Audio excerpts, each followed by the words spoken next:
Good morning and welcome to Workforce Skills with John Morse. How's everybody doing this morning? It's almost said it's a Monday morning, but it's not. We had Memorial Day weekend here, so we did take a 3-day weekend from work.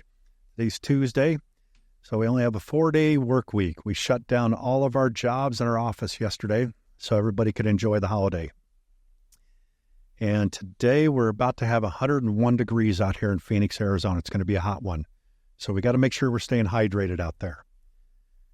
You know, it's interesting as I continue with these podcasts and I bring certain things to the table to talk about and discuss as we move forward. And a lot of it is just what I deal with on a week-to-week basis or a day-to-day basis with our employees. I really don't know what topic I'm going to talk about when I step in here. It's just whatever I'm dealing with at that moment, and it just kind of flows. And a couple things have happened since the last podcast, and one is on Friday, I ended up firing 7 people that work for me. And that's quite a bit of a hit, considering that I have 6 jobs today scheduled that we can't even put an employee on. And someone might say, well, that doesn't make sense. Why would you fire them if you need employees? Because these employees were costing me more money than they were making us. These employees were painters that we had to keep going back on their work. So I would schedule them on a job. They would do the work. They'd screw up half of what they were painting. And then by the time it got to the end of the job, or they wouldn't take care of their mistakes. They wouldn't clean up after themselves. And so by the time it got to a point where we had to fix it, they were no longer on the job and someone else was always having to come back behind them and fix it. Or they were guys that we hired that said they could do a certain skill, and we found out that they could not do the skills that they said they were going to do. They weren't worth the money that they thought they were worth. I am a firm believer that, if you don't know how to do something, ask for help. We're going to train you. We're going to teach you. But I think the census out there is with a lot of these guys is they bounce from company to company, and they're trying to make more money. They're trying to learn as they go, without ever really getting better. So how do we change that concept? Right now, having to fire 7 guys within our company, there's a ripple effect going through with everybody on all the jobs. Everybody's game has stepped up today. Everybody is on high alert. They're cleaning up after themselves. They've cleaned up their workstation the second they got to work this morning. They're talking about what happened, what these guys got let go for, what they were doing wrong. And sometimes as an employer, we have to rattle the cage. We have to set a precedence of what the expectations are within the workplace. And some of you out there that are employees for companies, you're probably going to say, well, that's messed up and I can't believe he did that.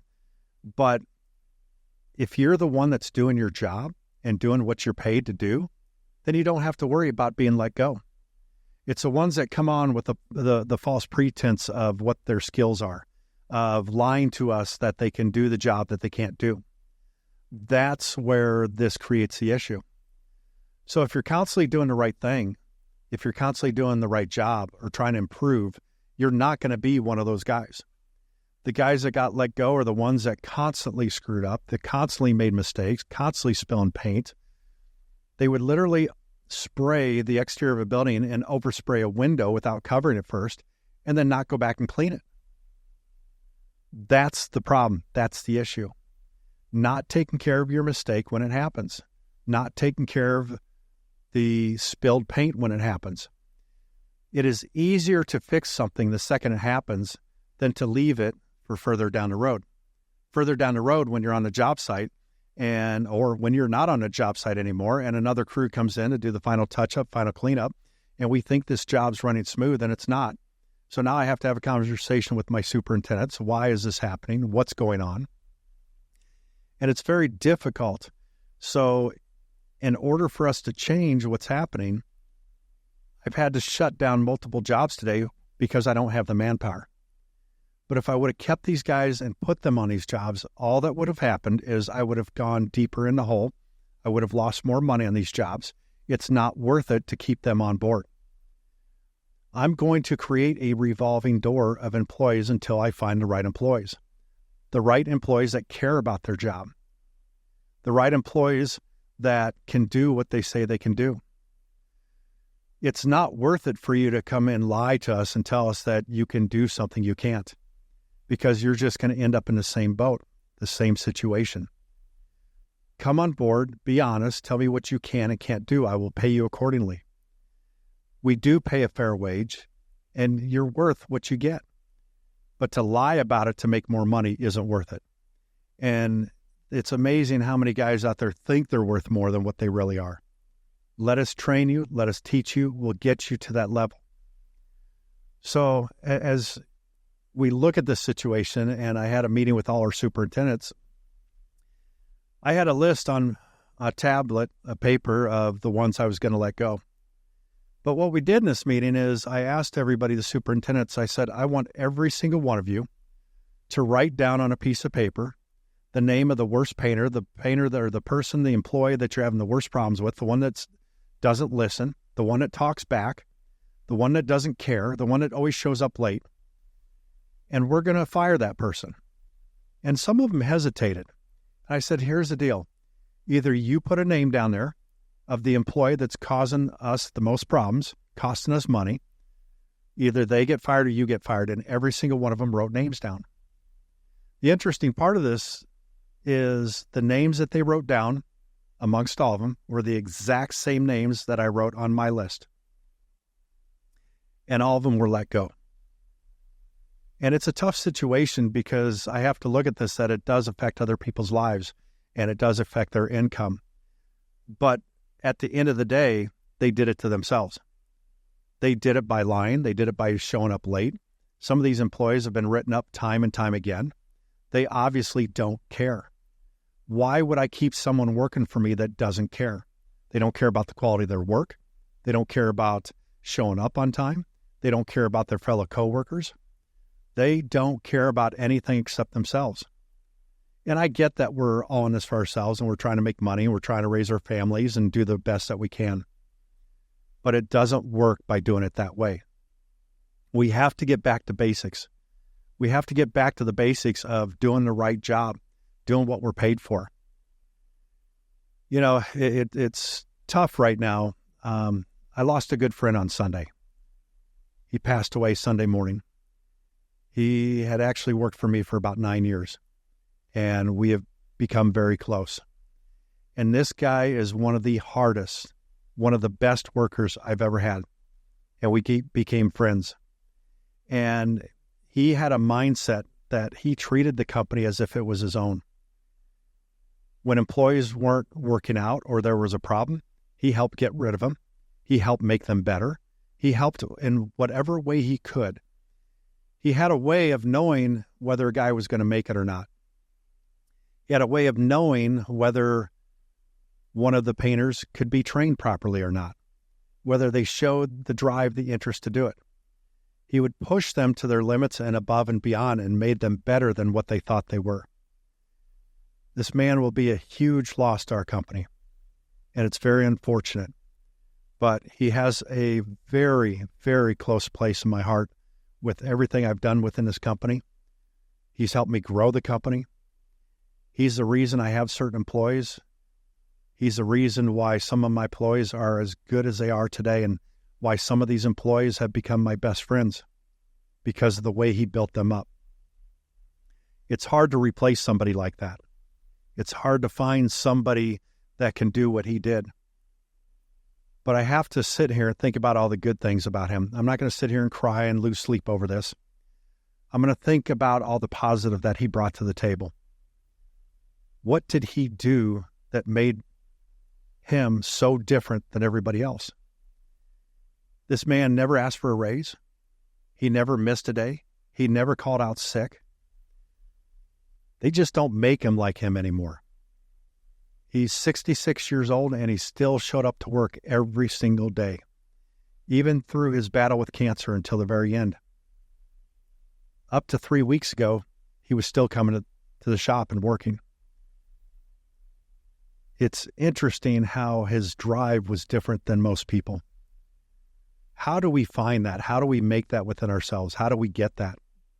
How do we find that inner drive that's going to push us beyond anything else. We're so easy to just bitch and moan and complain about everything around us, but not do anything about it. It's interesting how years ago, every contractor around me was complaining about not having labor, not having employees to do the job. So we stopped bitching about it. We stopped complaining. We started our own vocational program. We started a second chance program to help guys out. This guy was a huge part of that in helping us find some of the best employees through those classes. I'd have him come in on the weekends and watch these guys painting, and he'd tell me who was going to make it and who wasn't. And he knew. And it's interesting how some of the ones that he thought was going to make it and be the best employee ever are still with me to this day because of his choice. And there were people that I probably would have looked over or passed over, but he saw something different in each one of those people. He saw something better in them, and he helped pull it out. But what do you do when you don't have somebody around you to do that? How can we pull it out of ourselves? How can we make ourselves better? What can we do to make a difference? You know, who's going to be out there today working and just bitching and complaining about everything else and moaning about it and, oh, this isn't working, this is bad, or, you know, I wish I had a better job, or, you know, this job isn't running the way it should because of the other people, it's not me. We have to take an inner look at ourselves. What can we do different today to make our situation better? What are we going to do to keep our job? What are we going to do so we're not the one getting fired? You know, if you're a painter and you're on a job and you make 10 mistakes, but you fix every one of those mistakes before anybody sees it, when they show up, you're the best painter in the world because all they see is perfection. They didn't see what it took for you to get from the start to the finish. All they saw was the finish. Everything's clean. There's no drips anywhere. There's no mess. All your lines are cut straight. Everything's perfect. But they didn't see all the problems and the struggles that you had to get there. That's how we have to look at our lives and what we're dealing with. You know, the finish line's down the road. How are we going to get there? What are we going to do to get to the end? Everybody sees us and they praise us on our successes and our triumphs, but they don't see the struggle that it took us to get there. All the pain and suffering to where we're at. You know, when I look back at the years and the struggles on building this company and what I've created and continuing to create, now I have people around me that are part of it that are helping create it even bigger, and they're putting their imprint into it. No one sees the blood, the sweat, the tears that I put in to build this into what it is. But they see the success and they want that. Are you willing to make the sacrifice to be something better? Are you willing to make the sacrifice to become a better employee? Are you willing to make the sacrifice to become a better employer, to treat your employees better? What are you doing different to make your company stand out from anybody else's? And as an employee, what are you doing different to stand out from every other employee out there? I have a handful of guys that I can, off the top of my head, I can rattle off their names, and each one stands out a different way within the company because they've made themselves stand out. They each have a different aspect of what they do. There's something different about each one of them that they bring to the table to make them better than everybody else in the company. Now, that's not to say that out of 100 employees, all 100 are going to stand out and be different, be better. It's impossible. It's funny how we're trained and we're taught to be the best at everything we do. But are we willing to do what it takes to be the best? Today at work, are you willing to do whatever it takes to be the best at your job? What are you doing to set yourself apart from everybody else? How do I stand out? What do I do differently? Maybe it's staying a little bit later than everybody else. Maybe it's trying a little bit harder today. Maybe it's helping teach somebody next to you how to do something that they're struggling with that you're better at. Find something that makes you stand out above and beyond anybody else. What can you do differently? What am I going to do today to make myself stand out? What am I going to do today to make me better than everybody else? I want to be the best at what I'm doing. I want to be the best employer that anybody's ever had. I want to be the guy that everybody wants to work for. I want to treat everybody fairly. The unfortunate thing is people don't deserve to be treated fairly. They don't do what it takes to earn that respect. First, it's just showing up on time. Show up like you want to be there, like you want to be at the job site, like you want to be a part of something bigger than yourself. Coming to work and being a part of a company or on a job site, you have to want to be a part of something bigger than yourself. It can't just be a paycheck. You've got to look at it differently. I want to be a part of something more, something bigger. I can't drive anywhere in Phoenix without seeing something that we painted somewhere. So I know I'm a part of something bigger. I want other people to grasp onto that and see that. How can they be a part of something bigger? Don't you want to be a part of something more? You know, we go through life, and it's interesting. I was talking with someone this morning, and he just got a membership at the gym, talking about being healthier, and he's going through some personal stuff in his personal family. Between that and the employee that just passed away, it's interesting how we don't think about living until someone around us dies. How do we become better? I don't want to become better because I lost something. I want to become better because I want to be better. I want to be the best at what I'm doing. I'm not going to better my life and try to be healthier because people around me are getting sick and dying. I want to do it because I want to. I want to be the best. I want to become a better painter because I want to be a better painter. I want to improve my skills. I want to stand out. I want to make more money. I want other companies to look at mine and say, I want that company to work for me. How do I do that? I don't want them to look at our job sites and, because of the 7 people that I had working for me last week that got let go, I guarantee you there's some contractors out there that probably look at our company and that's the quality of work that they're leaving. We're not going to hire them. So how do I change that? There's a reason they were let go. And there's a reason that they had to go move on to something else. They were not a good fit for my company. I don't care where they go. I don't care who they work for. They can go somewhere else. They are not a good painter. And someone needs to teach them how to become a better painter, how to clean up after themselves. But you can talk to someone till you're blue in the face. Unless they accept it, unless they understand it, you're not going to change them. Some people will not change. No one is willing to change unless they want to. You have to be willing to change yourself. And if all you're going to do is complain about everything else and talk about everybody else and what they're doing wrong, stop and take an inner look at yourself. Find out, what am I doing wrong? What do I need to change within myself today to be better? That's what I have to do with myself. I can't sit here and point the finger at everybody else. I need to look at myself.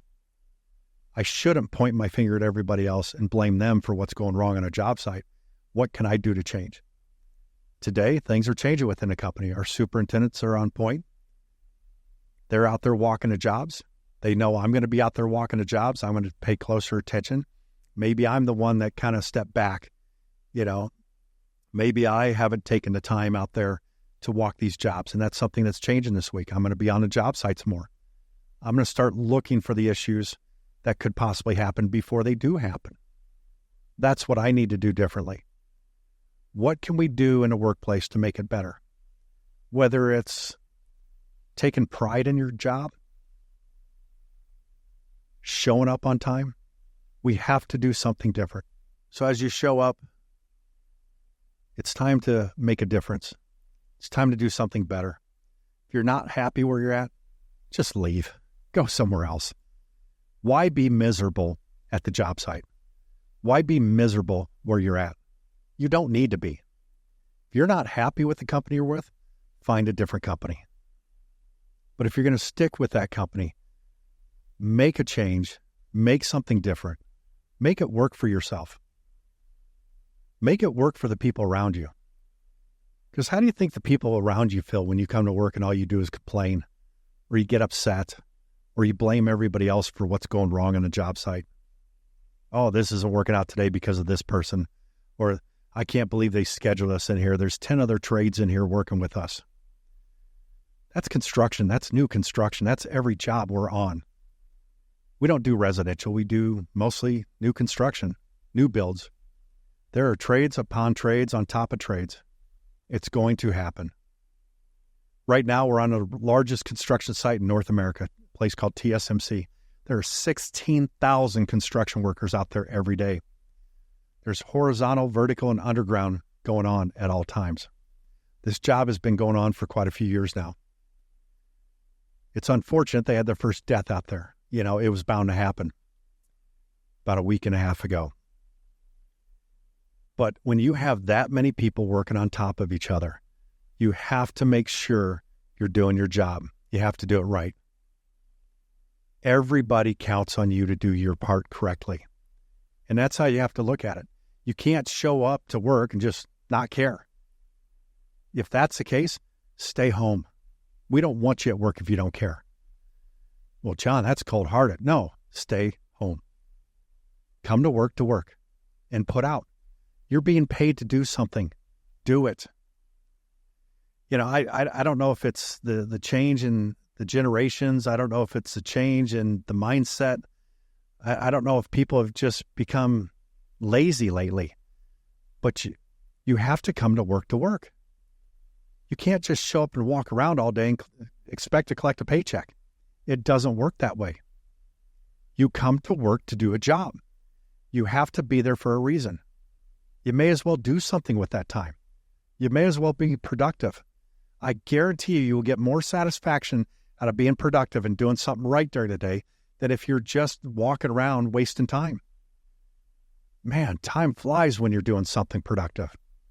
But when you're not and you're watching the clock and think, I'm just here putting my 8 hours in, man, time goes slow. I've seen it happen. I've been there. And it's interesting how once in a while I become complacent. I have to give myself a quick kick in the ass just to move forward, just to get myself out of my funk. It's going to happen once in a while. We all get there, but you got to find ways to make yourself get out of that. You have to find ways to get yourself back on track. You have to find ways to be accountable for yourself or have people around you to help you be accountable. Even I need that. I need to be checked once in a while. I don't want to become lazy and just kind of floating through the monotony of every day, just day in, day out. You need some stimulation in your life in the job site to make it interesting sometimes. Find ways to make that work. Find ways to make things work better for you. Maybe it's the coworkers you're working with. Maybe you're not happy there. Try to find a change. Switch crews. We do that with our guys all the time. Some of our guys, they spend so much time with each other, you spend more time with them than you do your own families. They might need to change up who they're working with. Maybe they need a break. We all need that once in a while. So find a way to make it the change to where you have that stimulation at work, where it's making it better for you, to where you can focus, pay attention. Find a way to make it happen. It's interesting as I sit here and I think about all the things this employee did for me and the changes that he made. And I'm sure there's things that he said to people or did that I'll never know. And this morning back in the shop, and some of the guys were struggling, we started talking about the positive things about him. And I didn't realize the effect that he had on so many people, the changes that he had on so many people to make them a better employee, a better worker. And he just instilled something in these people. He instilled a work ethic that I don't think is always in us, but we have to find a way to pull it out of us. How did he do this? What was it? Was it the way he said it? Was it just who he was? And I think a lot of it had to do with he never complained. He just did what he had to do. And he worked side by side with these other guys. And he led by example. So if you're one of those guys out there that leads by example, start letting people feed off of that. Let's start leading by example, get others to follow in our footsteps. Let's start making the change within our own companies, within our own workforce. I know there's a lot of you out there. I'm reading the comments from some of these podcasts that I'm doing, and there's a lot of positivity coming from you guys that are out there doing the exact same thing that I'm doing, that are doing the exact same thing that a lot of our employees are doing. We need more guys like us out there. We need more individuals that are like-minded, that have that beast mindset, that mindset of staying hungry, always wanting more, always driving. We need to teach that to our younger generation. We need to teach that to our employees. And if you're the employee that's that way, teach it to your coworkers. There's something changing out there that like I said, we're just getting lazy. And we need to get out of that mindset, out of that funk. So the change starts now. The change starts within us. We have to lead by example. And enough people will follow. And if they don't, kick them to the curb. We don't need them in our companies. We don't need them on our crew. Get rid of them. Let them go somewhere else. I don't have time for those people. But if they show the potential, if they show the desire, the want, the work ethic, let's work with them. Build them up to our level. We need to start changing the workforce now. If not, there's not going to be a workforce out there anymore. It's interesting, some of the comments I see, some of you guys say, oh, you got more than enough workers in the areas you're in. Send some our way. There's a lot of areas in this country that do not have the workforce like some of these states. And we need to find a way to change that. And maybe you do have the workforce, but maybe the quality isn't there. Start to better that in those areas. Change the quality of what you're doing. I want to try to change every employee that works for me to become a better employee. I want to teach them and lead them by example. Part of it's just these podcasts, talking about how I believe, what I believe in. If this is a mindset that my employees have, or guys walking through our front door that fill out an application, I want them to be a part of our company. If not, I don't need them. But maybe I can teach them. If they come on board, we're going to start to teach them our way. You know, it's how do you teach someone your way? By leading by example. That's the only way I can do this.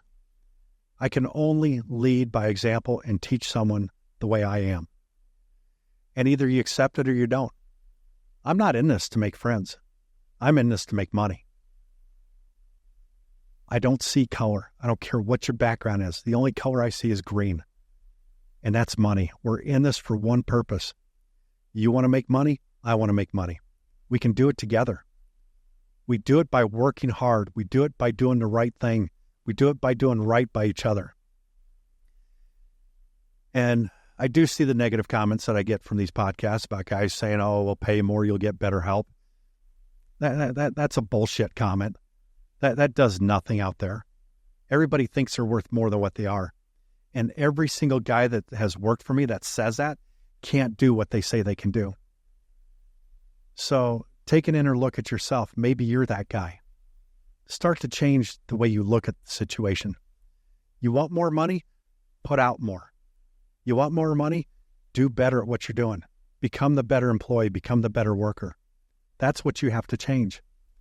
So change that within yourself.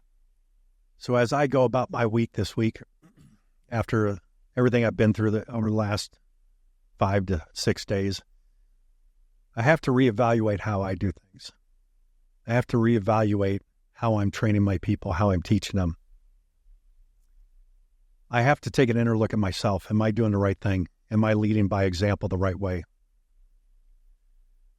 I want to be the best leader I can be. I don't expect everybody to follow me and believe in everything that I say or do, but I do expect them to show up and do their job, do what they're paid for. We don't have a contract with our employees, but the contract between me and the employee, or between yourself and whoever you work for out there, you agreed to a certain wage. You agreed to come on board for whatever you were offered for that hourly wage to do a job. That is your contract. That's your word between you and somebody else. And if you can't keep that word, if you can't agree to that, then leave, step away from it. But if you're going to stay there, you've made a commitment to be the best that you can be, to do better. You committed to work for that wage for what you said you could do. So now it's time to perform. It's time to do what you agreed upon. If you can't, then you shouldn't be there. If you can't do what we agreed upon, if I have an employee, like the 7 that I let go, then that contract is now null and void, and I have to let them go. They have not kept up their end of the bargain. I made sure I kept up my end of the bargain. I made sure they had a paycheck every single Friday, no matter what they did. For every screw up, for everything they messed up, for everything I had to go back on, they still got paid for what they did. They got paid for screwing stuff up on the job site that cost the company more money. I held up my end of the bargain. They did not. You have an agreement, and that was to come to work. Make sure you keep that agreement. Make sure you live up to what you committed to. If you can't, we don't need you. Be a man of your word. Be a woman of your word. You agreed upon this. Let's keep that agreement between the two of us. You know, I know they say on the job site that a lot of employers are going to tell you, don't talk about your wages, don't talk about that amongst everybody. That creates issues, creates animosity. It creates situations where everybody thinks they deserve more, or I'm working harder than this person. My recommendation to you guys in that situation is whatever your agreement is between you and the employer that hired you, keep that between you two. No one needs to know what you make. No one needs to know what you're doing. If you want more money, work harder, earn it, and then renegotiate. That will be your new contract. In the meantime, till that happens, you're obligated to do that job for what you committed to. So do what you committed to. You agreed upon it. If you don't like the agreement, then leave. If you don't like the contract, then leave. There's no reason to be there. There's no reason to keep punishing yourself or others around you or causing problems on the job, causing conflict. In the end, nobody wins. Everybody's miserable. Why would you continue to put yourself in a situation like that? Why would you continue to put the people around you in that situation, your coworkers? As you've worked in a situation or a company, you're building friendships. You're building a bond between you and others. Why would you hurt those people around you? Just pack up and leave. Go somewhere else. It's going to be better off for yourself and the company you work for in the long run. And I know this is a tough conversation today, but this is the reality of it. This is a reality of the workplace. There's no place for your feelings in the workplace. There's no place for your feelings in this conversation. If you don't like this conversation, leave. Don't listen. Just stop. I don't have time for your feelings. I don't have time for your emotions. I have a job to do. We have certain things we have to accomplish. I have commitments. I have contracts written and are signed. Even though our contract between me and my employees is not written, it's not signed, it's still a contract. We agreed upon a wage. We agreed upon something. So I have a contract that's written and signed for these jobs we're on. I have to commit to that. I am not going to put someone out there that's going to destroy it or make a mess or cause problems. There's no reason for that. So I will do whatever it takes to make this job turn out the way it's supposed to and make these changes. And if you don't like it, get out. Don't care about your feelings. Don't care about your emotions. We have a job to do. At the end of the day, when we clock out, if you want to talk about your feelings and emotions, we can do it at that time. But during the day, we have to do what we committed to do. And we have to move forward. It's tough losing a friend. And it's tough when you have emotions and feelings to deal with in those situations. And I know a lot of people are affected at work today. But we have to leave those feelings at the door. We have to leave those emotions at the door. And I know that's tough, but we have a job to do.